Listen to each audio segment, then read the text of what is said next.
Okulwana kwaddiridde abagoberezi ba Bishaka basoba mu 1500 okulumba empuku ya Semwama nga bagamba nti erimu ebyawongo era nti ow'obusobozi Bishaka ye yabadde abatumye okubijjayo babyokye. Ow'obusobozi Bishaka n'abagoberezi be babadde balina olukuŋŋaana ku kisaawe ky'ekakeeka mu ttawuni y'e Kakumiro era we baavudde okulumba empuku eno. Nasindika abaheereza kujja kulumba ebintu by'obuhangwa kikolwa kibi muno mu kugezawo ba defendinga n'ekipande kyaitu eky'obukama ekikwolekya olusozi luno nakyo bakiihawo.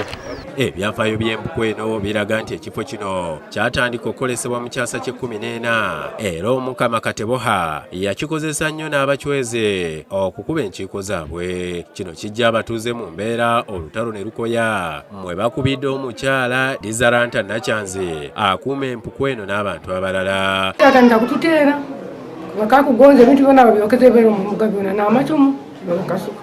Kusinziira ku ssentebe wa Town Council y'e Kakumiro Fred Mwesigwa, poliisi yagezezzaako okulemesa abantu bano n'ebalemwa kubanga babadde bangi. Kandi tujja kulaba ebembezi aba Bishaka tule bikiyo bajja tugarulirawo nk'ebintu nka bino tibibaire kuba mu sitaani amaizi hamu na toileti ebintu bibasiisire. Nakyanzi awakanyiza ebyogerwa nti babadde baagala kusaddaaka mwana era nti ekifo kino si kya sitaani. Kigaba emikisa kusumulwa abalwaire bali katali kusaddaaka muntu.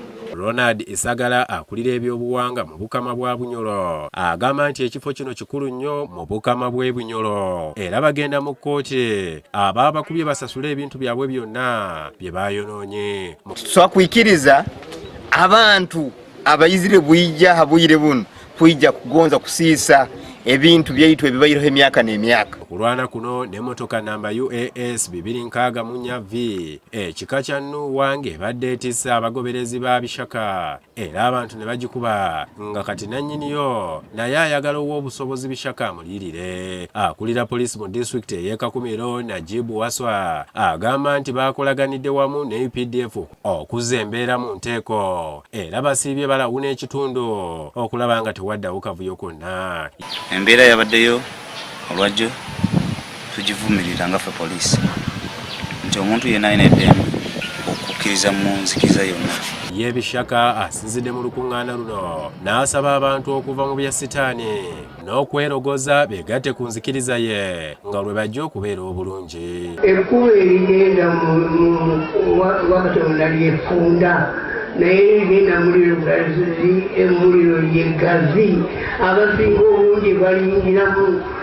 Iwe mukugumya mubayini musoma mulajo mwaluhanga bisinywe. Olukuŋŋaana lwetabiddwako Minisita Dr. Kasirivu Atooke ne Minisita omubeezi ow'ebyobulamu Robina Nabanja ng'ono asabye abantu okukuuma obuyonjo kibeewasa endwadde eziva ku bukyafu. Obulwaire bw'ebidukano obulwaire bw'ebiswija n'ebintu tibuyite kusobola kukolaki okuuma tukubasaba mwongeremu obw'ekyuma. Ismail Kasoha ne Musa Kabogoza.